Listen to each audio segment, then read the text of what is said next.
India के अंदर कितने प्राइवेट जेट ओनर्स हैं अभी? इंडिया के अंदर प्राइवेट जेट ओनर्स की बात अगर मैं करूं तो बेसिकली ओनर्स तो है अराउंड 109 कंपनीज हैं जो रजिस्टर्ड है इन डीसीजीएस।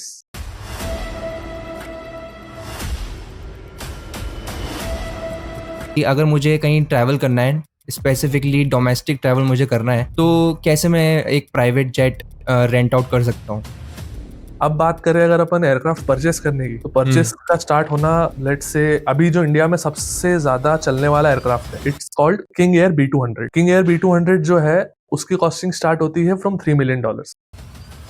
एक बहुत है ना कंट्रोवर्शियल चीज है इसमें। अभी के जमाने में प्राइवेट चार्टर का सबसे ज्यादा ROI मेरे को लगता है बिजनेस में इज लाइक कि अगर आपने 50 करोड़ की मशीन ली है तो आप उसको with in next 3 years free कर सकते हो। वो कैसे? इसके अंदर ऐसे कुछ केस हुए हैं या फिर कुछ स्मगल वगैरह का केस आया है अगर प्राइवेट जेट है तो? अभी केसेस हुए हैं रिसेंटली इंडिया में, लास्ट ईयर वाला जो इलेक्शन था। अच्छा, ये बताओ कि जो प्राइम मिनिस्टर का जो जेट होते हैं, प्राइम मिनिस्टर लाइक हमारे पीएम एयर मोदी इंडिया के वन पास भी है, तो मतलब वो कितना प्राइस होता होगा उसका बड़ा? एयर इंडिया वन जो है मोदी जी के पास दैट इज अ बोइंग 777, वो भी 777-800 है शायद। उस एयरक्राफ्ट की जो प्राइस है I am not very much sure but somewhere in the range of यार ये तो बहुत महंगा आ रहा है यार, ये तो जीरो ही बहुत ज्यादा हो गया है। 336 मेरे को तो बोलने भी नहीं आ रहा है। बहुत ज्यादा हो गया है तो। करोड़। प्रणय भाई का मेरा पॉडकास्ट पे द रॉनेट शो पे स्वागत है। Before we continue, I want Pranay कि आप मेरी ऑडियंस के लिए एक अपना शॉर्ट इंट्रोडक्शन दे दें। So, hi guys, hi Ronit's audience. Basically, 24 years old. I am a owner of a charter company. I am a director there. Life में ज़्यादा कुछ तो किया नहीं है, बस ये है कि लास्ट 4-5 years से मैंने कॉर्पोरेट कोचिंग कर रहा था। I was a corporate trainer, online courses creation, sales training वगैरह ये सब देता था। फिर something happened in my life, something shifted. I started like reading books. वहां से मुझे थोड़ा सा चीजें समझ में आई तो I started working for the charter part. थोड़ा सा मैंने अपने पैशन की तरफ जाने का कोशिश किया, तो वहां से then I suddenly shifted to charter industry. और 8 months अगो स्टार्ट किया था मैंने। So now we are here, not as much as to give an intro but still या चल रही है चीजें अभी। या काफ़ी काफ़ी सही, काफ़ी सही। सो प्रणय भाई, जब मैं आपसे बात कर रहा था when we were chatting about this private jet thing, made me curious कि ये ना रेंटल कैसे काम करता है। अगर कोई प्राइवेट जेट खरीदना चाहता है तो कैसे चीज़ें काम करती हैं। तो firstly I like to take कि ना रेंटल्स के बारे में हम बात करें कि अगर मुझे कहीं ट्रैवल करना है, स्पेसिफिकली डोमेस्टिक ट्रैवल मुझे करना है, तो कैसे मैं एक प्राइवेट जेट रेंट आउट कर सकता हूँ? प्राइवेट जेट रेंट आउट करना it's a two I would say 2 sectors हैं यहाँ पे जिसको अपने को कवर करना पड़ेगा टू क्लियरली अंडरस्टैंड कि ये क्या चीज होती है। सबसे पहला सेक्टर अपन ये कवर करते हैं कि प्राइवेट जेट को रेंट करने के लिए जाना कहाँ पड़ता है। अभी अपन गूगल करेंगे कि भैया what is the place where I can charter a private jet, अपने को एक रैंडम नंबर मिलेगा। वो रैंडम नंबर राइट, क्या पता किसका होगा। वी कॉल, फिर वहां बिल्कुल, से रिप्लाई देते नहीं देते। It's a very you know hesitant place. So बिल्कुल। उसको इजी करने के लिए क्या करा है, मेरी वेबसाइट है primerocharterservices.com। वहां पे मैंने हुँ, सीधा नीचे एक व्हाट्सएप बटन लगा कर रखा है। As soon as you click the WhatsApp button ना, आपको डायरेक्ट मेरे व्हाट्सएप पे कनेक्ट कर देगा वो। Where you can just simply ask me where you want to go, कहाँ जाना है, कितने लोग साथ में है, थोड़ी बहुत इन्फॉर्मेशन प्रोवाइड करके विद इन 24 hours हम आपको कोटेशन दे देते हैं। That is first thing. Now अभी ये आता है सेकंड क्वेश्चन कि अच्छा कोटेशन तो मिल जाएगा पर वो प्राइस कितना रहता है ना। नॉर्मल क्वेश्चन ये राइट, रहता है। तो वहां पे एक चीज अपने को समझ में आनी पड़ेगी कि प्राइवेट चार्टर जो यूज करते हैं लोग, उनका जो बिलिंग होता है वो होता है फेरी कॉस्ट इंक्लूड करके। अब फेरी कॉस्ट क्या होती है, जैसे कि आप किसी एक पर्टिकुलर सिटी में हो, लेट से अगर आप जयपुर में हो, अपन ने कल जो एग्जांपल लिया था, आप जयपुर में हो। अब जयपुर में अगर आपको प्राइवेट जेट चाहिए और जयपुर से आपको चेन्नई जाना है, तो उसके लिए जो आपका एयरक्राफ्ट होगा वो जयपुर के सबसे नियरेस्ट बेस जो रहेगा वहां से आएगा। अब नियरेस्ट बेस जयपुर का क्या है, दिल्ली।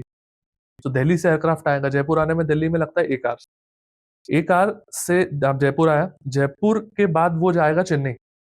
चेन्नई जाने में उसको लगेंगे 2 घंटे। कितने घंटे हो गए टोटल में अपने? 3 आवर्स। 3। 3 हो गए। 3 के बाद अब वापस से वो एयरक्राफ्ट आपको छोड़ के चेन्नई से दिल्ली जाएगा, अगेन 3 आवर्स उसको लगेंगे। तो जो टोटल आवर्स हो जाते हैं ये हो जाते हैं 6 आवर्स। तो एयरक्राफ्ट की जो बिलिंग होती है उसका आपको 6 आवर के हिसाब से पे करना पड़ता है। अब पर आवर के हिसाब से हर एयरक्राफ्ट का अलग कॉस्ट होता है। अब वो आप स्टार्ट हो जाता है 1,30,000 पर आवर से, तो वो जाता है 15 लाख, 16 लाख, 40 लाख पर आवर तक, ओके, राइट। ऐसे छोटा सा सेगमेंट आपको जयपुर से दिल्ली का अराउंड 6, साढ़े 6, 7, 8 लाख के आसपास पड़ जाता है। अच्छा, तो ये आपने बताया कि जो ये खाली आएगा प्लेन दिल्ली टू जयपुर, फिर जयपुर टू चेन्नई जाएगा। हम्म, तो जो दिल्ली टू जयपुर जाने का जो 1 घंटे का वो है, तो वो भी मेरी कॉस्टिंग के अंदर इंक्लूडेड है, जो मेरी प्राइस निकल के आएगी? यस, तो अच्छा, तो उसका भी मुझे पे करना है। एग्जैक्टली। ऑलराइट। आपने बताया 1,30,000 to 15 lakhs basically hourly basis पे होते हैं ये, राइट? आवरली बेसिस पे होता है। जितना छोटा ओके। एयरक्राफ्ट होगा, जैसे छोटे एयरक्राफ्ट में भी सबसे पहले टर्बो प्रॉप स्टार्ट होते हैं। अब जैसे अभी बहुत सारे आपने इन्फ्लुएंसर्स को देखा होगा इंस्टाग्राम पे, जो प्राइवेट जेट में घूमने जाते हैं, प्राइवेट जेट का बहुत ज्यादा उनके इंस्टाग्राम पे चला रहे हैं। अल्टीमेटली वो होता कुछ नहीं, वो टर्बो प्रॉप होता है, उसको जेट भी नहीं बोल सकते अभी तो। वो एयरक्राफ्ट चालू हो जाता है 1,20,000 पर आवर से। ओके। 1,20,000 पर आवर से वो स्टार्ट होता है। और जेट्स, जो एक्चुअल जेट्स होते हैं, वो स्टार्ट होते हैं अराउंड, लाइक अगर साइटेशन 1 ले लो या साइटेशन मस्टैंग ले लो, तो ये 3.5-4 लाख पर आवर के हिसाब से चालू होते हैं। उसके पहले सारे टर्बो प्रॉप्स रहते हैं। Okay.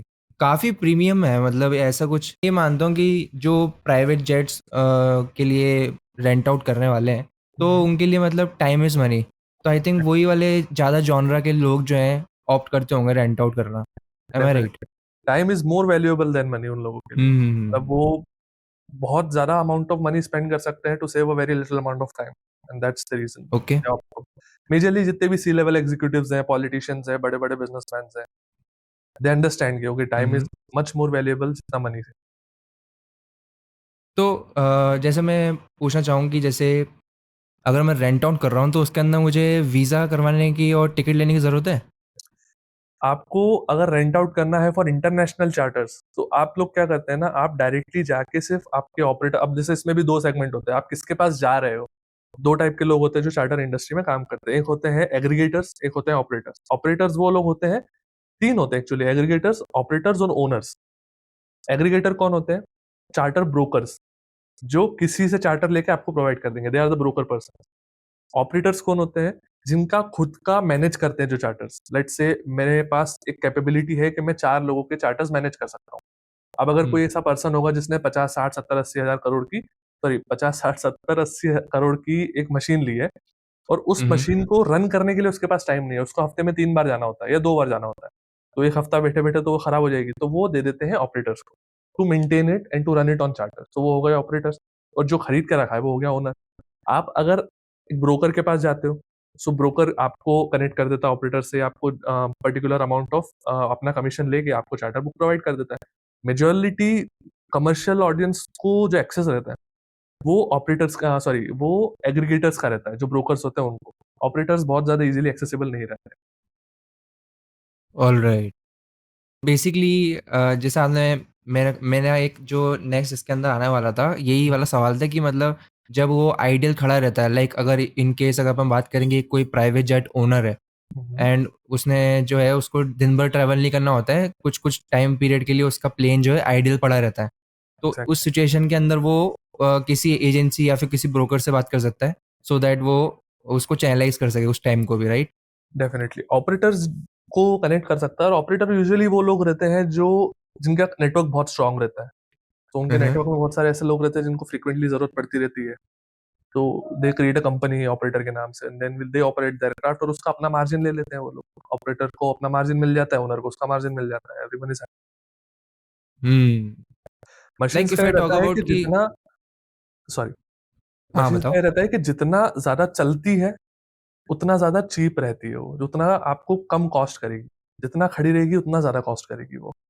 You have to keep okay, them okay. Flying. Flying hours जितने ज़्यादा होंगे उस अकॉर्डिंगली फिर जो है आपका जो एक्सपेंसेस वगैरह होंगे उसके भी फिक्स कॉस्ट वगैरह वो उसके फ्लाइंग आवर साथ निकल बेसिकली जाएंगे। फ्लाइंग आवर बेसिकली क्या रहता है, वो एक डिटरमाइंड, जैसे अब एक टर्बोप्रॉप ले लो, तो उसमें 3,500 घंटे की उसकी फ्लाइंग आवर की टाइमिंग रहती है।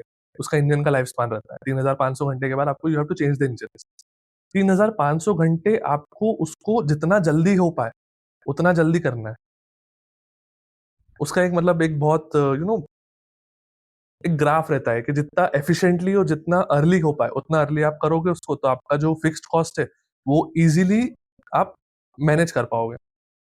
लाइक अगर 1 घंटा आप हम्म। महीने में उड़ रहे हो या हफ्ते में उड़ रहे हो 1 घंटा, तो महीने के 4 घंटे उड़ रहे हो आप। अब महीने के 4 घंटे उड़ने के आप पायलट को पे कितना कर रहे हो, 3 लाख रुपए महीना, तो ये वेरिएबल ही हाँ, नहीं मैच होता ना, सही बात है। इसलिए उसको आपको एफिशिएंटली मैनेज करना पड़ता है। हम्म। अच्छा, मैं फिर से ना रेंटल पे ही बात करना चाहूँगा, देन वी विल लुक हाँ, हाँ, फॉरवर्ड टू बाइंग वाला सेगमेंट। कि एग्ज़ैक्ट रेंटल में भी डिफरेंट डिफरेंट चीज़ें होती होंगी ना, लाइक जैसे अपन ने डिस्कस किया था कि कोई कोई एम्बुलेंस वगैरह भी होती हैं जो थ्रू वाया एयर लेके जाते हैं, तो एक उसके चीज़ ना उसके बहुत एस्पेक्ट में बात हाँ, करें। हाँ, हाँ, श्योर। हाँ, बताओ। एक चीज़ बहुत लोगों को पता नहीं रहती है ये चीज़, तो आपके चैनल के थ्रू मैं लोगों को कन्वे कर देता हूँ ये चीज़ कि हाँ, हाँ। आपके जितने भी इंश्योरेंस होते हैं, life insurance, 90% of the life insurance have a air ambulance coverage. तो अगर बाय चांस आपको इसी जगह में कोई प्रॉब्लम आती है जहाँ पे you have to airlift someone, तो you don't have to worry about that कि उसका बहुत कॉस्ट लगने वाला है, बिकॉज़ 90% ऑफ जो इंश्योरेंस होते हैं, उनमें भी अराउंड मिनिमम 50% तो कवर करते ही करते हैं। बहुत सारे केसेस में 100% भी कवर होता है, but minimum hmm. 50% they cover it. तो इस चीज़ के लिए भी बहुत ज़्यादा यूज़ आते हैं। इंडिया में लाइक जितने भी एयरक्राफ्ट है, लेट्स से 350 फ्लाइंग मशीन्स हैं इंडिया में अभी। आउट ऑफ दोज़ 58 से 60 एयरक्राफ्ट जो हैं वो हेलीकॉप्टर्स हैं, और जो बाकी बचे हुए हैं वो है प्राइवेट जेट्स या फिक्स्ड विंग एयरक्राफ्ट जिनको हम बोलते हैं। उनको उन 50% में से, सॉरी, उन फिक्स्ड विंग एयरक्राफ्ट में से जितने हैं उसमें से आई वुड से 80% आर इन अ कॉन्फ़िगरेशन जहाँ पे उनको एयर एम्बुलेंस में कन्वर्ट किया जा सकता है। एयर एम्बुलेंस के लिए बहुत ज़्यादा हाइली यूज़ होते हैं एयरक्राफ्ट इंडिया। ओके। जैसे मुझे बहुत ज़्यादा वैलिड लगा पॉइंट कि थोड़े लोग ही इसके बारे में अवेयर होंगे कि आप एयर लिफ्ट भी कर सकते हैं, आपका इंश्योरेंस उसके अंदर कवर करता है, हुँ। राइट? तो अगर जैसे मैं मानूँ कि कोई किसी के लाइफ एंड डेथ सिचुएशन हो गई, उसको एयर लिफ्ट करना है, तो उसकी कॉस्टिंग क्या आती है? Like it is different from कि मतलब डोमेस्टिक जहाँ पर ट्रैवल करते हैं। हाँ, थोड़ा-सा डिफरेंट होता है यहाँ पे। यहाँ पे जो रहता है कि अगर आप एयरलिफ्ट के लिए एयरक्राफ्ट यूज़ कर रहे हो, सो वहाँ पे आपको जीएसटी पे नहीं करना पड़ता है। नाउ अगर अपन बात कर रहे हैं 8 से 10 लाख की रेंज पे, तो GST plays a very important role, बहुत बड़ा अमाउंट हो जाता है वो। हुँ। अब समझ लो अभी जैसे रिसेंट का ही केस था, we got a case from Goa to Delhi, Gurgaon में हमको लाना था एक। अब वहाँ से क्या हुआ कि जो ओवरऑल कॉस्टिंग बना था, which come that comes to around 9 lakhs to 10 lakhs हमको पड़ गया था उसका overall costing, including paramedic, including ground support, including ambulance from that hospital to airport, and from Delhi वाले hospital to Delhi, sorry, Delhi वाले एयरपोर्ट से दिल्ली हॉस्पिटल तक। तो पूरा बेड टू बेड ट्रांसफर करते हैं। अब उसका रेट अगर 12 लाख पड़ गया या 10 लाख पड़ गया, तो 10 लाख पे जीएसटी अगर अपन ऐड कर दो 18 लाख, तो ये ऑलमोस्ट 12 हुँ, लाख के आसपास चली जाती है। हुँ, हुँ, अब जो क्लाइंट को 50% कवरेज इसका ऑलरेडी इंश्योरेंस कंपनी उठा रही थी, तो क्लाइंट को वो 2 लाख जीएसटी के बचे तो बचे, प्लस ये जो 5 लाख थे ये भी 50% कम हो गया। तो उसका 5 लाख में पूरा काम हो गया। दिल्ली से okay. Gurgaon bed to bed transfer हो गया। तो उनका कुछ हुँ, मतलब ओल्ड एज वुमेन थी जिनका कुछ फ्रैक्चर वगैरह सीन हो गया था, समथिंग लाइक दैट। हुँ, काफ़ी सही, काफ़ी सही। सारे लोगों को पता नहीं होता है, just they don't know about it, right. इसलिए वो एक अपॉर्च्युनिटी मिस हो जाती है बहुत टाइम पे वहाँ पर। हुँ, hmm, hmm, hmm. Talk about कि ना बाइंग वाले सेगमेंट में आते हैं कि बाइंग से पहले मैं ये जानना चाहूँगा आपसे हुँ, कि हुँ, लेने से पहले जो कॉस्ट आती है वो जानना ज़रूरी है। क्योंकि आपने बताया था कॉल पे भी कि ना फिक्स कॉस्ट भी होती हैं, उसके हुँ। अलग-अलग मिसलेनियस एक्सपेंसेस होते हैं। तो वो पहले कवर करते हैं, फिर आएँगे कि प्राइवेट जेट कितने के आते हैं और वो सब, वो सब।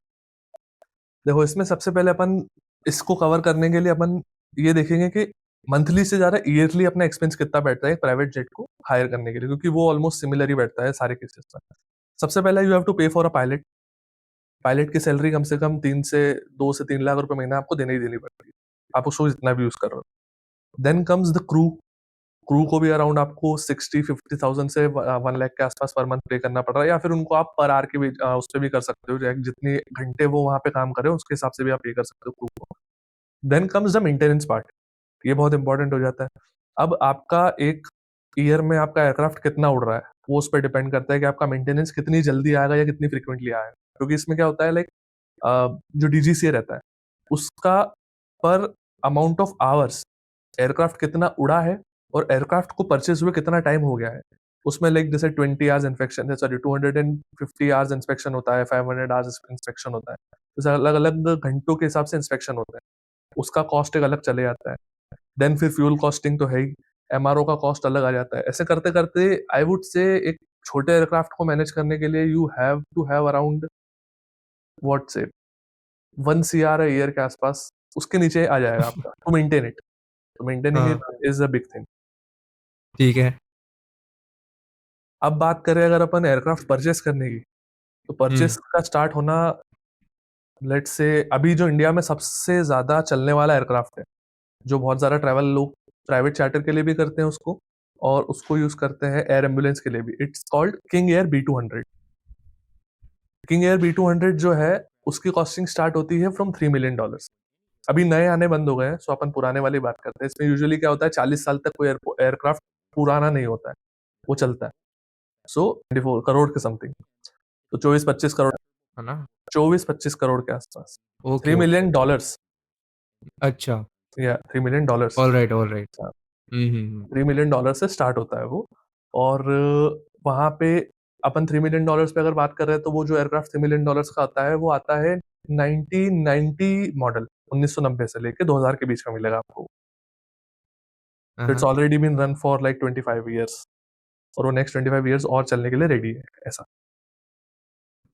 तो प्लस मतलब जितना, इनकी वैलिडिटी रहती है कि मतलब अगर 25 ईयर्स चलना है उसके बाद फिर वो वैलिड नहीं है, चलना उड़ नहीं सकता उसमें वो? दो चीजें काम करती है। एक होता है इंजन एयरफ्रेम की आर्स कितने हो गए हैं, और एक होता है इंजन के आर कितने हो गए हैं। एक पूरा ओके। एयरक्राफ्ट का एयरफ्रेम होता है, जो पूरा बॉडी रहता है उसका, वो बॉडी का लेट हुँ। से आप मान लो 5000 आवर्स तक वो बॉडी चल सकती है। तो एयरक्राफ्ट भले ही आपने परचेस कभी भी करा है, अगर वो 5000 घंटे उड़ लिया है हवा में, देन उसकी 5000 घंटे की वैलिडिटी खत्म हो गई, तो you have to change it. ऐसे ही इंजन के रहते हैं, 3000 घंटे या 2000 घंटे की वैलिडिटी रहती है। अगर 2000 घंटे वो इंजन चल गया है, तो फिर now you have to change it. और उन उसके बीच में you have to just keep it maintaining, उसका मेंटेनेंस वगैरह आपको करवाना रहना पड़ता हुँ। तो मतलब ये है, लोएस्ट सेगमेंट है कि मतलब मुझे 24 करोड़ में मिलेगा प्लेन पहले, मिनिमम। उससे नीचे कोई नहीं है? उससे नीचे है वैसे, उससे नीचे फिर वो प्राइवेट चार्टर के लिए आप यूज नहीं कर पाओगे उसको। फिर आप वो सेस्ना, जो आपके सिटी के ऊपर जो उड़ते रहते हैं ना, छोटे छोटे एयरक्राफ्ट, सेस्ना हो गया, अच्छा। 152, जो ग्लाइडर्स बोलते हैं लोग जिनको, ज्यादातर जो एयरपोर्ट के पास में फ्लाइंग हुँ। स्कूल वगैरह यूज करते हैं, सिंगल फोर हाँ, हाँ। सीटर रहते हैं, 2 सीटर रहते हैं। सो वो मिल जाएंगे आपको बहुत कम प्राइस में। पर फिर उनकी बात नहीं कर रहे, बिकॉज वो चार्टर्स के लिए यूज नहीं कर सकते हैं, वो जस्ट जॉय राइड्स वगैरह के लिए यूज हो सकते हैं, या फिर फ्लाइट ट्रेनिंग के लिए यूज कर सकते हैं। बट हाँ, अगर बात करनी है उनके बारे में भी, तो वो स्टार्ट हो जाते हैं अराउंड 1.5 करोड़ के आसपास, 1 से 1.5 करोड़ के आसपास स्टार्ट हो जाते हैं। हुँ। और ये बात कर रहा हूँ मैं 1970 मॉडल की। अभी लेटेस्ट वाला तो और भी महँगा होगा। लेटेस्ट वाले के लिए फिर आपको जाना पड़ेगा अराउंड 8 से 10 करोड़ के आसपास। जो गोल्फ स्ट्रीम वगैरह मैंने सुना है जो आते हैं। हाँ, gulf stream is a big machine basically. तो हुँ। वो तो स्टार्ट ही अराउंड $50 million के आसपास होता है। सबसे रिसेंट जो गल्फ ऑलराइट। स्ट्रीम है, वो अराउंड $75 million है। गल्फ स्ट्रीम G750 या 800 की टेस्टिंग चल रही है। आई डोंट नो अभी मार्केट में आया है कि नहीं वो, बट जो 750 है, वो है अराउंड $75 million। ऑलराइट। तो जैसे प्राइवेट जेट खरीदने के बाद उसको फिर रखना का होता है? उसको कोई रखने के स्पेसिफिक? लिए आप बहुत सारी जगह यूज कर सकते हो, अगर आपके पास प्राइवेट एयरफील्ड है। बिकॉज अब बहुत से केसेस में ये होता है कि अगर कोई पर्सन $75 million का एयरक्राफ्ट लेके रखा है, तो वो एयरक्राफ्ट को रखने के लिए वो एक हैंगर भी खरीद ही लेता है एयरपोर्ट में। उसका मेंटेनेंस कॉस्ट वगैरह वहां पे उसको इतना ज्यादा पे नहीं करना पड़ता है। But just to understand the numbers, India में अगर आपको एक एयरक्राफ्ट को खड़ा करना है कहीं पे भी, so it starts from 5000 per night and it goes to 50,000 per night. अब इसमें वेरिएबल क्या क्या चीजें रहती है, एक आपके एयरक्राफ्ट का वेट कितना है, एक आपका आपका एयरक्राफ्ट कितना पुराना है, सेकंड आपका जो एयरक्राफ्ट है उसको, लेट्स से, नहीं एयरक्राफ्ट हटा दो, आपका जो एयरपोर्ट है उसको कितना टाइम हो गया बने हुए, उसमें कुछ नए नए टैक्सेस तो नहीं लग रहे हैं आपको, और उस एयरक्राफ्ट का जो एयरपोर्ट है उसका जो पूरा मेंटेनेंस है वो कौन संभाल रहा है। इन सारी चीजों पे बहुत सारे अलग अलग फैक्टर्स रहते हैं। कितनी बड़ी सिटी में आपका एयरपोर्ट है, इंदौर में लेट से कम होगा प्राइस, दिल्ली में जाओगे तो बहुत ज्यादा बढ़ जाएगा प्राइस। ये सारी चीजें रहती है जो उसके प्राइस को फ्लक्चुएट करती है ऊपर। हुँ। ये तो बहुत महँगा हिसाब किताब है, मतलब 40-50 करोड़ का मैंने पहले प्लेन लिया, फिर उसके बाद उसको मैनेज करने के लिए हर साल मुझे 1 करोड़ रुपए लगाने हैं, उसके बाद हैंगर भी लेना पड़ेगा। एक बहुत है ना कंट्रोवर्शियल चीज है इसमें, अभी के जमाने में प्राइवेट चार्टर का सबसे ज्यादा ROI मेरे को लगता है बिजनेस में, इज लाइक कि अगर आपने एक 50 करोड़ की मशीन ली है, तो हुँ, आप हुँ। उसको with in next 3 years free कर सकते हो, वो कैसे? चार्टर पे चला के। क्योंकि इतना ज्यादा डिमांड है कि आपका एयरक्राफ्ट नेक्स्ट 3 years में फ्री हो जाएगा। हम्म। 50 वही करोड़ जब जो आपने वो इन्वेस्ट आइडियल किया। पड़ा रहता है, जब वो किसी एग्जैक्टली। और। All right, exact. All right. Hmm. उसके बाद फिर जो भी पूरा उड़ रहा है वो आपका प्रॉफिट रहता है। अच्छा, तो जो एयरक्राफ्ट, एक्स्ट्रा उड़ेगा। हाँ, जैसे 3 साल आपने यूज कर लिया उसको, 3 साल में आपका पूरा कॉस्ट रिकवर हो गया, तो उसके बाद क्या बचा आपका? प्रॉफिट ही आया ना। हम्म। उसको मेंटेन करो, उसको चलाओ, मेंटेन करो, चलाओ। बिल्कुल। एंड इसके अंदर जैसे अपन रीसेल की बात करें तो कितना मिलता है इसके अंदर, डेप्रिशिएट लगता है तो अच्छा वाला। अप्रिशिएट होता है बहुत। अभी सबसे एक बहुत अलग फिनोमिना हुआ था कोविड के टाइम पे, एयरक्राफ्ट हाँ। की वैल्यूज अप्रिशिएट होने लग गई थी। अच्छा। हाँ, उस टाइम कुछ हुआ था, बहुत सारे एयरक्राफ्ट की नीड पड़ी थी, लोग प्राइवेट ट्रैवल पे एकदम ज्यादा आने लग गए थे। सो बिटवीन हम्म। 2020 से 21 के बीच में जो अमाउंट था डेप्रिसिएशन का, उसको और उल्टा लोगों ने अप्रिशिएट करना चालू कर दिया था वहां पे, और बढ़ने लग गई थी उसकी वैल्यू। 20-20 मिलियन डॉलर के एयरक्राफ्ट को 25-25 मिलियन डॉलर में बिकते हुए देखा था, जस्ट बिकॉज के डिमांड इतनी ज्यादा थी, सप्लाई थी नहीं वहां पे। हम्म। बट हाँ, ऑब्वियसली डेप्रिशिएट होती है मशीन, बट उनका डेप्रिसिएशन भी बहुत अलग लेवल का होता है। लोग मेजरली उसको इसीलिए यूज करते हैं कि अपने टैक्स वगैरह सेव कर पाए, जस्ट बिकॉज को डेप्रिशिएट हैवीली होती है। All right. तो जैसे अगर जैसे मैं प्राइवेट जेट ओनर हूँ तो उसके अंदर कुछ भी खराबी आती है, लाइक कुछ भी ऐसा माइन्यूट से माइन्यूट चीज़ें मुझे चेंज करनी है, सोफ़ा वगैरह हो गया या फिर कुछ भी अंदर की चीज़ हो गई, तो वो इट्स ऑन मी, मतलब सब कुछ मुझे ही करना है उसका, है ना? उसके लिए बेसिकली प्रोग्राम्स होते हैं अलग अलग। लेट्स से अगर आपने सेस्ना का कोई एयरक्राफ्ट खरीदा या गल्फस्ट्रीम का कोई खरीदा है आपने एयरक्राफ्ट, तो वो आपके मेंटेनेंस प्रोग्राम देती है। अब उसमें मेंटेनेंस दो टाइप का है। अगर आपके एयरक्राफ्ट के अंदर कुछ सिस्टमेटिक दिक्कत है, तो वो बंदा जो मेंटेनेंस प्रोग्राम वाला है आप उसको दे दोगे, वो आपसे ईयरली कुछ सब्सक्रिप्शन चार्ज लेगा और वो आपको सही करके दे देता है चीजें। कुछ अगर एक्स्ट्रा लगती है तो they ask for the money also. Second चीज जो आपने मेरे को बताई कि इंटीरियर वगैरह है, ये आपका पर्सनल मतलब वो रहता है ना, पर्सनल चॉइस रहता है कि मेरे को किस चीज को कैसा हुँ। करवाना है। But that to cost very high. Like मैंने अभी रिसेंटली सुना था, ग्रैंड कार्डोन का नाम सुना होगा आपने। ग्रैंड कार्डोन का जो प्राइवेट जेट है, दैट्स गल्फस्ट्रीम G650, उसके प्राइवेट जेट में उसने सिर्फ एक डोर लगाया था जो उसको शायद $200 मिलियन, सॉरी $200,000 का लगा था, just a get oh! Separation. That's how costly this things are. Hmm, hmm, hmm. काफ़ी इसके अंदर कोलैबोरेशंस भी होते हैं ना, मैंने देखा हुआ है कि एस्टन मार्टिन वगैरह के भी इसमें लगे रहते हैं, डेफिनेटली ये है चीजें ना? लोग काफी कोलैबोरेट करते हैं, बिकॉज अब होता है क्या है ना, जैसे बड़ी बड़ी, जैसे अब रोल्स रॉयस है। रोल्स रॉयस को अगर हाँ, अपना ब्रांड मार्केट करना है तो वो कहाँ जाएगा? ना पेपर राइट। देगा, ना एड चलाएगा। तो रोल्स रॉयस बेसिकली अपना मार्केट करता है एयर शोज में, जहाँ बड़े से फ्रांस में हुँ, एयर शोज होते हैं, यूएस में एयर शोज होते हैं, जहाँ पे ये सारे एयरक्राफ्ट अपने अपने अपने नए नए एयरक्राफ्ट को वहाँ पे शोकेस करते हैं। और वहाँ पे रोल्स रॉयस मैन्युफैक्चर सॉरी अपना प्रमोशन करता है, जस्ट बिकॉज उसको जिस टाइप के क्लाइंट्स चाहिए, वो तो वही क्लाइंट्स है जो एयरक्राफ्ट खरीदते हैं। और कहीं मिलते नहीं ऐसे क्लाइंट्स, ऐसा group of clients. Hmm. And इसके अंदर मुझे एक एकदम से थॉट आया कि जैसे आपने बताया कि हैंगर मुझे लेना पड़ेगा, जैसे मैं अगर प्राइवेट जेट ओनर हूँ तो। तो उसके अंदर जब मुझे टेक ऑफ करना होगा तो मैं वो किधर से करूँगा? डायरेक्ट मैं हैंगर से कर सकता हूँ या फिर मुझे कहीं नियर बाय एयरपोर्ट जाना पड़ेगा पहले? हैंगर आपका मोस्टली एयरपोर्ट पे ही होता है। आप उसके अलावा कहीं हैंगर अगर आप अच्छा। लगवा भी रहे हो तो you have to create your own air strip, कि आप वहां से निकल के बाहर एक पूरी एयर स्ट्रिप है आपकी, उस एयर स्ट्रिप पे आप अपना रनवे बना सकते हो वहां पे। अगेन उसके लिए बहुत ओके। सारे कॉस्ट लगता है। सबसे पहले बहुत सारी परमिशंस लगती है, अलग अलग टाइप ऑफ एयर स्पेस रहती है जहाँ पे आप बना सकते हो नहीं बना सकते उसके उसके हिसाब से। बट या हुँ, मेजरली हुँ। लोग जो यूज करते हैं वो एयरपोर्ट के ऊपर ही करते हैं। तो एक बार आपने हैंगर से बाहर निकाल लिया, then you are just like any other aircraft, जहाँ पे you have to take permission from ground, you have to take permission from ATC, landing clearance आपको या टेक ऑफ क्लियरेंस आपको लेनी पड़ती है, देन यू कैन गो। बाकी फिर पूरा प्रोसेस सेम रहता है। ओके। एकदम से मुझे एकदम वियर्ड थॉट आया कि इसके अंदर ऐसे कुछ केस हुए हैं या फिर कुछ स्मगल वगैरह का केस आया है अगर प्राइवेट जेट है तो?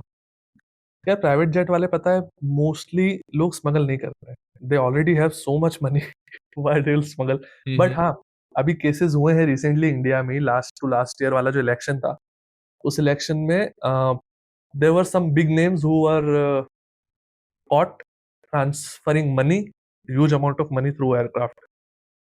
तो अभी सब भागे हुए हुँ। हैं इंडिया से बाहर, पर हाँ ये हुआ है। अच्छा। हाँ, I can take the names, but hmm, hmm. Charter industry में बड़े बड़े नाम हैं ये लोग, जो काफी ज्यादा अमाउंट ऑफ पैसे के साथ धराए थे इनके एयरक्राफ्ट। ऑलराइट। तो जैसे मैं प्राइवेट जेट हूँ तो मुझे फिर सिर्फ वीज़ा लेना होता है या फिर सिर्फ वीज़ा ही लेना होता है कैसा ना? हाँ, मतलब अगर आपके पास एक एयरक्राफ्ट खुद का है तो वैसे मोस्टली आप वीज़ा आप भी नहीं लेते हो, आप बता देते हो अपने ओनर को, तो वो पूरा वीज़ा भी आपका सब करवा के रखता है। अगर आपका इंटरव्यू वगैरह टाइप का कुछ सीन होता है तो आपको जाना पड़ता है, बाकी तो निकाल के रखते हैं। मोस्टली केसेस में ओके। इंटरव्यू ज़्यादातर नहीं होता है, जैसे यूएस का इंटरव्यू होता है, कनाडा के लिए you just have to do the paper works right. But most cases में जो एयरक्राफ्ट चार्टर करते हैं, they are the kind of people though already have the visas to these countries या फिर कुछ ना कुछ उनका सीन रहता ही है, so they don't have to worry about visa. हम नॉर्मली जैसे हम लोग जो पब्लिक ट्रैवल करती है through hmm, public aircrafts, hmm, hmm, तो हमारा जैसे इमिग्रेशन भी होता है और सिक्योरिटी चेक इन भी होता है। क्या आप सामान लेकर जा रहे हो अपने बैगेजेस के अंदर, वो प्रॉपर्ली पूरा चेक होता है। तो इसके अंदर भी सेम सीन है, क्योंकि मुझे तो मैं तो अपनी प्राइवेट गाड़ी में भी जाने वाला हूँ और डायरेक्ट मैं प्लेन की तरफ उतरूँगा अपने प्राइवेट जेट पे। हुँ। सो इसमें क्या होता है, इसमें आपका जो इमिग्रेशन होता है, वो सेम रहता है, सिक्योरिटी चेक सेम रहता है। एक चीज़ जो आपकी बच जाती है, वो है टाइम। अब यहाँ पे आपको 2-3 घंटे पहले एयरक्राफ्ट के सॉरी एयरपोर्ट पे आना पड़ता होगा। वहाँ पे आप सिर्फ हाँ। 20-25 मिनट पहले, आधे घंटे पहले आ जाओ। आधे घंटे में आपका इमिग्रेशन हो जाता है, आपका सिक्योरिटी हो जाता है। उसके बाद आपको आपका प्राइवेट शॉफर आता है वहाँ पे, एयरक्राफ्ट नहीं, कार आती है, जो आपको लेके आपके एयरक्राफ्ट तक जाती है और उसके बाद वहाँ पे आपको मतलब within 30 minutes you can take off. आप एयरपोर्ट के अंदर पहुँचे हो, उसके बाद 30 मिनट के अंदर-अंदर you can take off. That is the hmm, max बता रहा हूँ मैं आपको। ओके। अगेन द सेम कि मतलब टाइम इसके अंदर बहुत ज़्यादा मेजर रोल प्ले करता है। इट्स ऑल अबाउट टाइम यार। अगर जैसे एक हुँ, एंटरप्रेन्योर है, समझ लो, इसके लिए टाइम इज़ मोर इम्पोर्टेंट। अब लेट्स से उसको ज़्यादा नहीं, उसको सिर्फ इंडिया से दुबई की ट्रिप प्लान करनी है।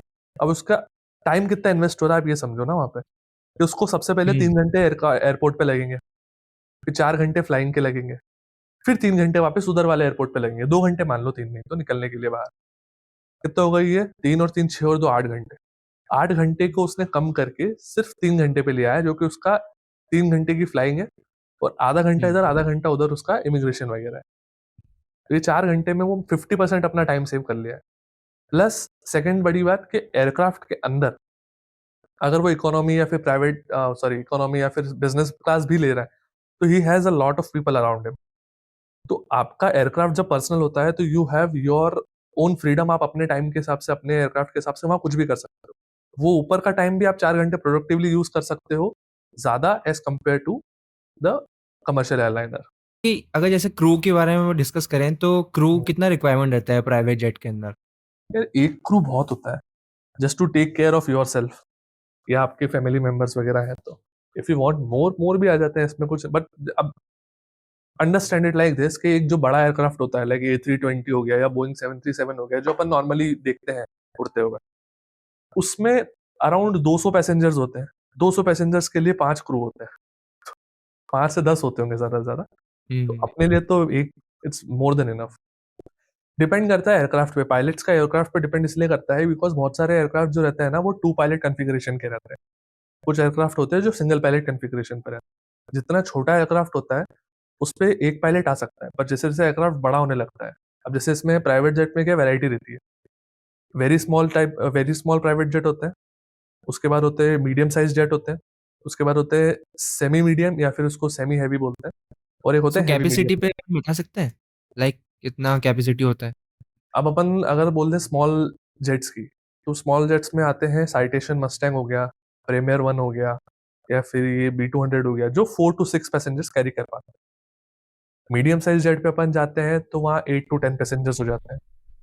हुँ, और एक होता है हेवी साइड, अगर अपन जाते हैं, तो थोड़ा-सा बढ़ जाता है वो, लेट्स से 12 टू 15 पैसेंजर्स मान लो वहाँ पे। और जो सुपर हेवी साइज़ जेट होता है, जो सबसे बड़ा होता है, लाइक अपना जो गल्फस्ट्रीम की अपन बात कर रहे थे। हाँ, ग्लोबल 5000, 6000, 7000 हो गए, गल्फस्ट्रीम हो गया अपना बॉम्बार्डियर का, और कौन-सा था? पेलिकन्स हो गए, डसॉल्ट के। तो ये जो बड़े एयरक्राफ्ट होते हैं, इनकी कैपेसिटी रहती है 15 टू 22।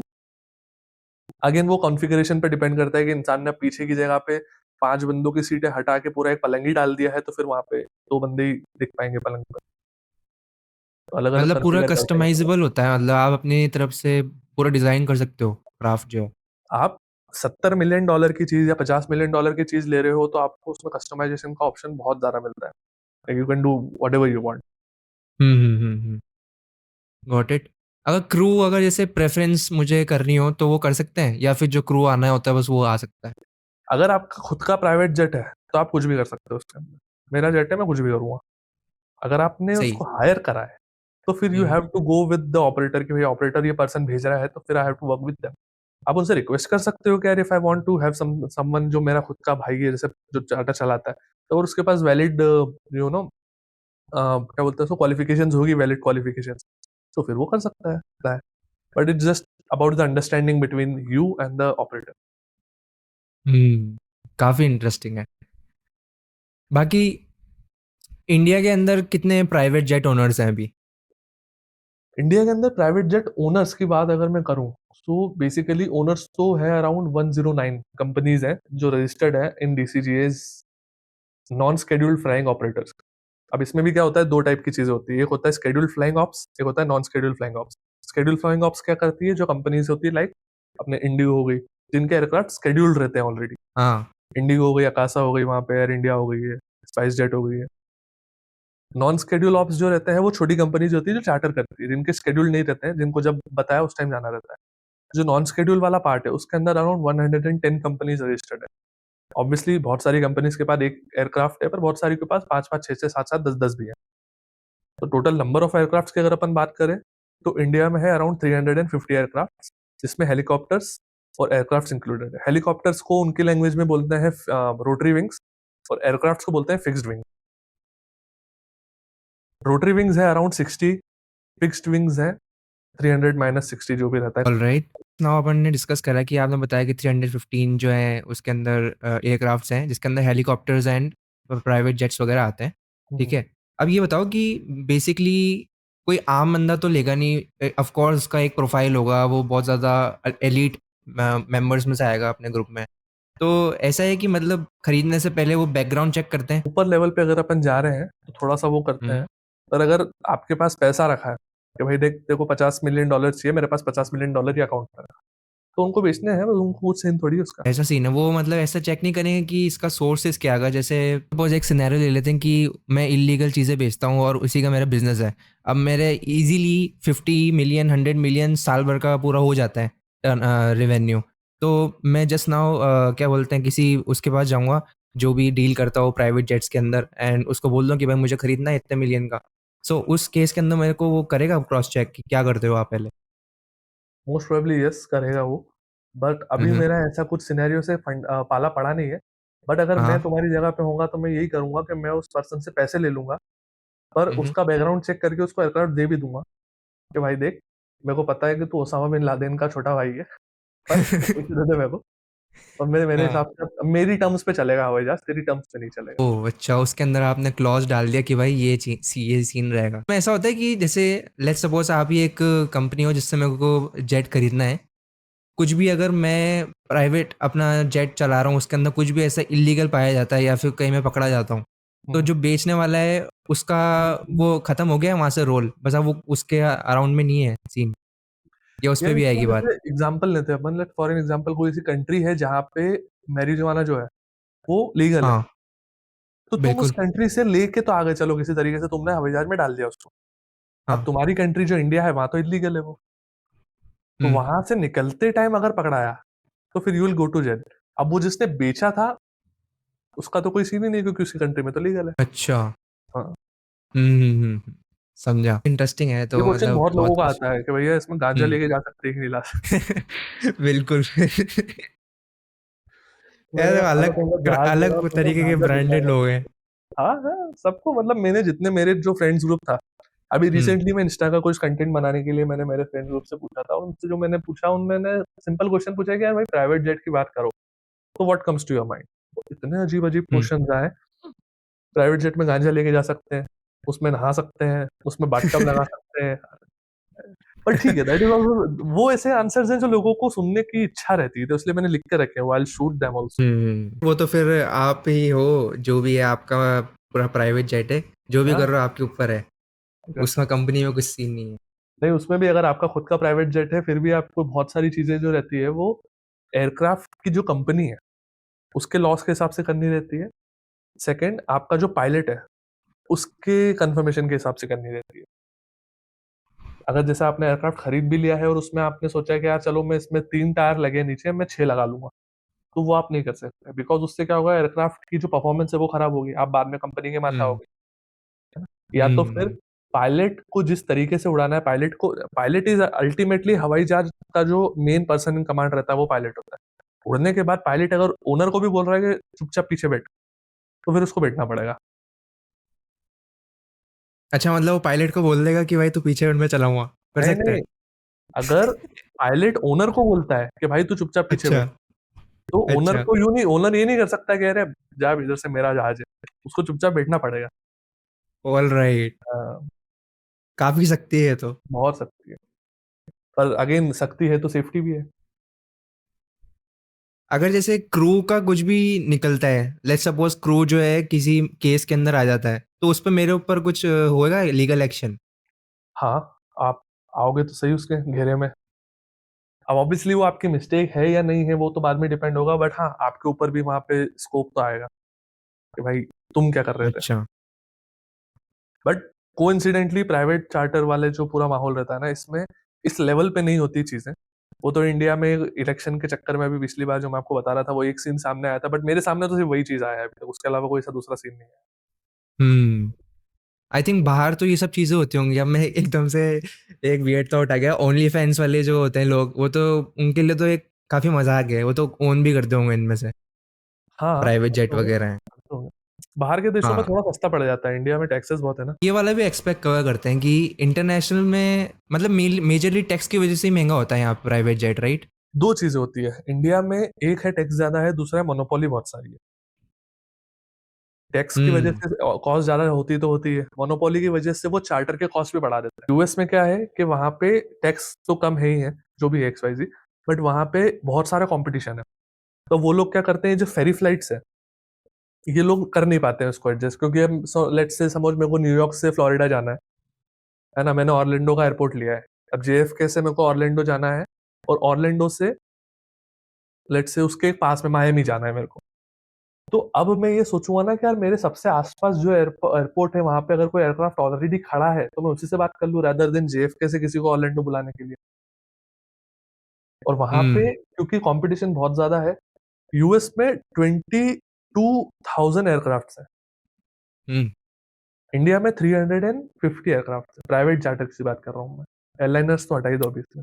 राइट, तुम समझ सकते हो कितना गैप है उस चीज में तीनों में। बहुत ज़्यादा डिफरेंस है। तो वहां पे लोग यूजुअली क्या करते हैं कि अपने एयरक्राफ्ट का जो फेरी फ्लाइट है, वो वेव ऑफ कर देते हैं।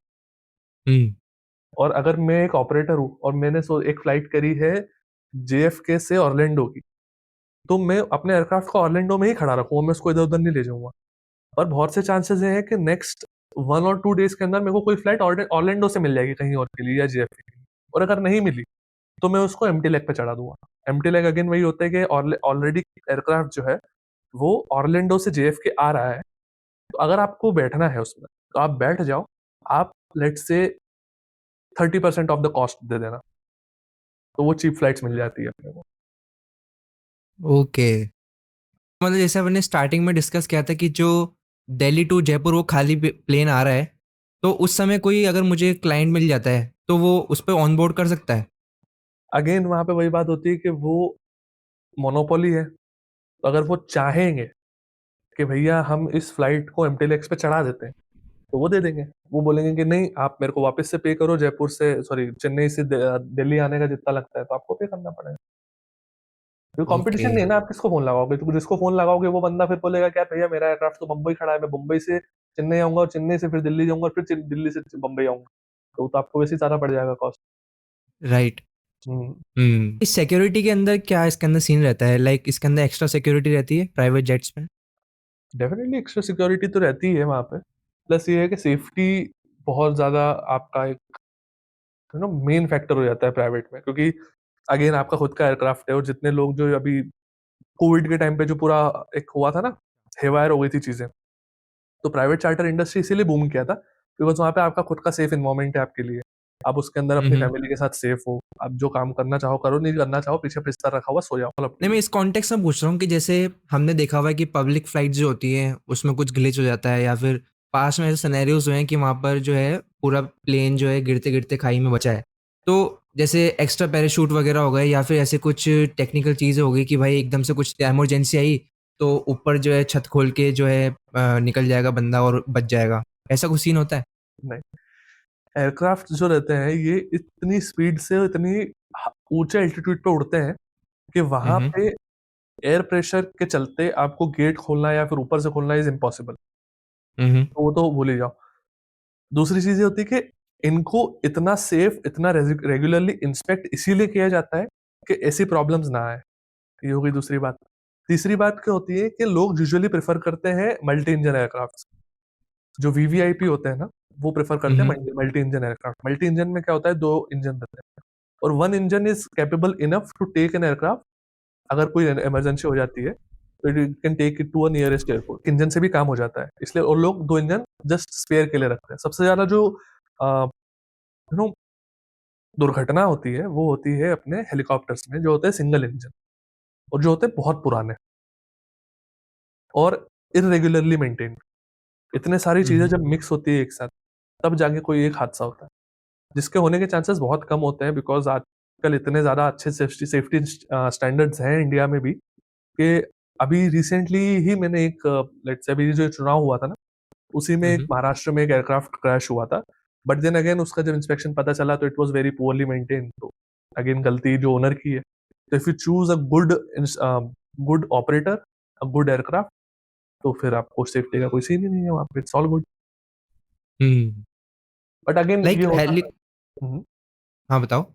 हाँ, ये होता उन लोगों के साथ है जो लग्जरी भी सीख कर रहे हैं और फिर वहां पे चीपनेस भी है थोड़ा सा उन पे। हाँ। सस्ती लग्जरी चाहिए, तो ये सस्ती लग्जरी हम्म। ऐसे मिल जाएगी, दिखावटी वाली। दिखावटी वाली। क्योंकि अब जो हम्म। बंदा एक वीवीआईपी है वो तो बोलेगा ना, भाई तू 10 लाख और ले पर मेरे को सेफ्टी दे, मेरी जान से बढ़ के थोड़ी है पैसा। बिल्कुल, अंदर हेलीकॉप्टर कंपैरेटिवली प्राइवेट जेट से सस्ता पड़ता है क्या अगर ट्रैवल करना है तो? नहीं, प्राइवेट जेट और हेलीकॉप्टर ऑलमोस्ट सिमिलर ही पड़ते हैं इनिशियल रेंज पे तो। पर है कि हेलीकॉप्टर्स जो है वो let's say max to max जाते हैं 7 to 8 to 10 lakhs per hour. उसके ऊपर इंडिया में एयरक्राफ्ट नहीं है, हेलीकॉप्टर नहीं है जिससे ऊपर जाता है। ओके, तो डोमेस्टिक कहीं भी मुझे 3-4 घंटे का जर्नी करना हो तो कर सकते हाँ, क्योंकि हेलीकॉप्टर्स का ना एक होता है, क्या बोलते हैं उसका, एंड्योरेंस टाइम होता है कि वो हैं। कंटिन्यूस सिर्फ 2 घंटे ही उड़ सकता है या 3 घंटे ही उड़ सकता है, फिर उसको लैंड करना पड़ेगा। हम्म। तो वो एंड्योरेंस टाइम कम होने की वजह से वो डोमेस्टिक ट्रेवल ही करते हैं। पर हाँ, सबसे ज्यादा एयरक्राफ्ट की जो फ्लीट है इंडिया में वो है दो कंपनीज के पास। एक है हिमालयन हेली, नहीं हिमालयन हेली नहीं है सॉरी, वो है ग्लोबल वेक्ट्रा, और एक और का नाम मुझे याद नहीं आ रहा है, पवन हंस। हम्म। इनके पास बहुत बड़े हेलीकॉप्टर्स की बहुत बड़ी फ्लीट है जो यूजुअली ऑफशोर ऑपरेशंस जो होते हैं ऑयल फील्ड्स वगैरह के, वो करती है ये। आपने देखा होगा कभी कभी दिल्ली या मुंबई साइड अगर आप गए होंगे शोर पे, तो आपको रेड और ब्लू कलर के हेलीकॉप्टर्स बहुत दिखते होंगे वहां पे, जो सी की तरफ हम्म। जाते हैं। तो वो वहां पे राइट। जो ऑयल रिग्स के जो ऑपरेशन होते हैं ना, वो करती है कंपनी। दे हैव बहुत सारा एयरक्राफ्ट, फ्लीट है अराउंड 70 एयरक्राफ्ट की, 60 एयरक्राफ्ट हेलीकॉप्टर।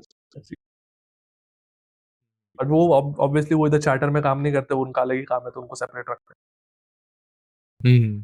आप जब लाइक जैसे पिच वगैरह करते हो तो लेट्स सपोज मैं आपका कस्टमर हूँ, तो आप मुझे ऐसा कुछ विजुअल तरीके से पूरा बताओगे या फिर सिर्फ वोकल तरीके से ही पूरा एक्सप्लेन करोगे कैसा दिखने वाला है जेट? हैं। ये चीजें मैं पिक्चर्स भेज देता हूँ, मतलब मैं विजुअल क्या बताऊँ या फिर वोकल क्या बताऊंगा। पर यूजुअली क्या होता है कि लोगों को जरूरत होती है तो उनको इस चीज से फर्क ही नहीं पड़ता कि कैसा दिखेगा, क्या करना है। भाई मेरे को अभी जैसे सबसे रिसेंट मेरे पास जो केस आया है वो है, भोपाल से एक वेडिंग जा रही है टू आगरा। उनने पूरा वो ओके। वाला एक एयरक्राफ्ट चार्टर करा है, बोइंग 737। तो वो भोपाल से लेके जाएगा उनको आगरा तक। उस बंदे ने मेरे से फोटो भी नहीं मांगा अभी तक कि कैसा दिखता है हवाई जहाज। अच्छा। उससे मेरी बात हुई आधे घंटे, 1 to 1 मीटिंग हुआ। थोड़ा बहुत जो भी उनको इन्फॉर्मेशन चाहिए था, उनने अपने जो ऑप्शंस थे वो ट्राई कर, आधे घंटे के अंदर ही कंफर्म कि चलो ठीक है, लेट्स डू इट। काफ़ी सही है तो। क्या कॉस्टिंग आएगी इसकी, ये जो लेकर जा रहा है बोइंग 737 को? यार मैं नाम नहीं बताऊंगा उस बंदे का, बट उसकी जो कॉस्टिंग रहती है दैट केम टू अराउंड 5 नहीं सॉरी 30 lakhs, 30 lakhs। हम्म। और उसका कहाँ से बताया मैं, जर्नी कहाँ से लेगा वो? Bhopal to Agra 40 minutes of flight. Hmm. काफ़ी premium. Almost ₹1 lakh per minute, almost. Right. काफ़ी सेटिस्फाइंग है मतलब ये वाला जो टॉपिक है ना, अभी तक काफ़ी कुछ डिस्कस करा है। अच्छा ये बताओ कि जो प्राइम मिनिस्टर का जो जेट होते हैं प्राइम मिनिस्टर लाइक हमारे पीएम एयर इंडिया मोदी के वन। पास भी है, उसका कितना वो होता होगा मतलब वो कितना प्राइस होता होगा उसका बड़ा? एयर इंडिया वन जो है मोदी जी के पास, दैट इज अ बोइंग 777, वो भी 777-800 है शायद, which is a very big aircraft. मतलब अगर राइट। कंपैरिजन के हिसाब से बात करें तो एयरक्राफ्ट का जो फ्यूसेलाज होता है, फ्यूसेलाज क्या होता है, जो मेन एरिया जहाँ पे लोग बैठते हैं उसका जो हुँ, पूरा हुँ। सर्कल होता है उसको फ्यूसेलाज बोलते हैं। बोइंग 777 का इंजन जो है वो नॉर्मल एयरक्राफ्ट के फ्यूसेलाज जितना बड़ा है, इसमें ओह! इतने बड़े बड़े इंजन होते हैं। अगर आप कंपैरिजन देखना तो you will get to know कि बोइंग 777 कितना बड़ा एयरक्राफ्ट है। सो वो पूरा एयरक्राफ्ट कॉन्फ़िगर्ड है मोदी जी के लिए हाईटेकली। हुँ, हुँ। और उस एयरक्राफ्ट की जो प्राइस है, I am not very much sure, but somewhere in the range of 400 to 500 million dollars. And Indian rupees में कितना होगा ये? कर लो यार। मैं तो जब से इधर आया हूँ, मैंने एयरक्राफ्ट परचेस करने की बात होती है तो मैं फिर डॉलर में चले जाता हूँ। इतना कन्वर्जन मेरे को ऐसा लगता है कि अरे बाप रे इतना पैसा। 400 मिलियन डॉलर्स राइट? इंटू 83 कर लो।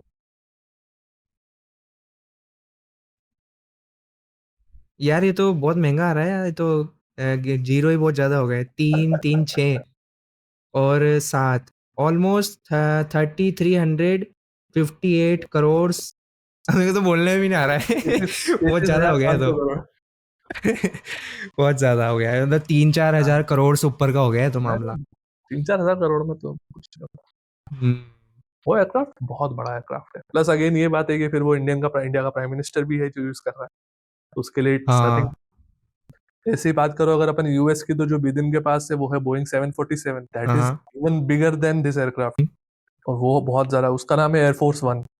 वो भी बहुत ज्यादा हाईली सिक्योर्ड है, and वो भी अराउंड 500,000, सॉरी 500 यूएसडी के अराउंड, मिलियन यूएसडी के अराउंड जाता होगा। राइट। हुँ, हुँ। काफ़ी इंटरेस्टिंग सेशन रहा प्रणव भाई और काफ़ी मज़े आए। बहुत कुछ जानने को मिला अबाउट प्राइवेट जेट्स एंड एक चीज़ बोलूँ आपसे हम्म, जैसे कि आप अभी इंदौर में ऑपरेट करते हो, हम्म। तो कभी मैं इंदौर आऊँ तो आप मुझे टूर करवा सकते हो प्राइवेट जेट का कोई? इंदौर में है नहीं यार एयरक्राफ्ट, दिक्कत ये है। अगर तुम आओगे कभी भी इंदौर, तो आई गेट यू समथिंग। आओ तो बताना। हुँ, हुँ। हाँ, कुछ तो बिल्कुल, जुगाड़ बिल्कुल करो। हम उसका व्लॉग भी बनाएँगे हाँ हाँ श्योर। यूट्यूब के लिए। बिल्कुल। Right then, we'll see you in the next podcast and I hope Pranay भाई भी enjoy कर रहे होंगे podcast पे। Definitely. If you guys enjoyed the session, make sure to hit that subscribe button. Also like the podcast and we'll see you in the next one. Till then, enjoy.